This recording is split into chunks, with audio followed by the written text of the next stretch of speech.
L'Afrique a été pillée et continue de l'être, avec la complicité de certains de nos dirigeants. On lui a dérobé ses forces vives, son capital humain, ses cerveaux, et on a assassiné ses leaders. Je pense à Steve Biko, à Lumumba, à Thomas Sankara. Mais si l'Afrique a eu à connaître un ralentissement dans son progrès, il ne faut pas pour autant oublier que l'Afrique a connu une explosion extraordinaire de la science, comme ce fut le cas en ancienne Égypte. Oui, man. Et ce sera encore une fois l'occasion pour nous de revenir sur certaines découvertes faites par des Noirs. Oui, man. Je te dis encore, je ne suis pas professeur d'histoire. Je n'ai aucune prétention.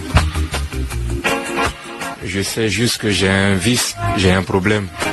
Je lis beaucoup, je cherche beaucoup. Je veux comprendre afin de partager avec mes frères et mes sœurs. Pour qu'ils prennent confiance et comprennent que nous pouvons y arriver, que nous devons y arriver. Même si aujourd'hui, nous avons certains chefs d'État qui sont prêts à piller l'Afrique, qui sont prêts à faire tuer des journalistes, qui sont prêts à faire assassiner des opposants, qui refusent juste qu'ils soient des marionnettes en Afrique pour la cause de la coopération. Oui, nous en sommes conscients et nous voulons partager le maximum de vibrations avec nos frères et nos sœurs. Oui, pour que la jeunesse africaine comprenne qu'aujourd'hui, il est grand temps de se réveiller. Jeunesse africaine, réveille-toi. Arrête de perdre le temps dans les maquis. Arrête de perdre le temps dans ce que tu appelles faroter. Parce que pendant que tu fais le malin, les jeunes japonais, chinois sont en train de travailler. Oui, man. Je sais que tous les moyens aujourd'hui sont là pour t'abrutir.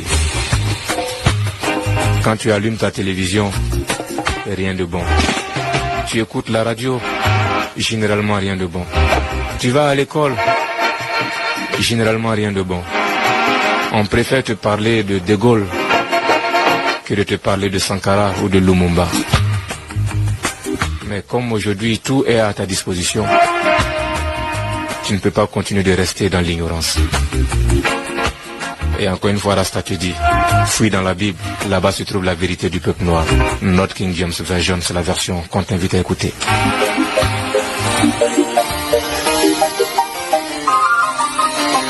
Le 1er janvier 1966, coup d'État contre David Dacko, président de la République centrafricaine.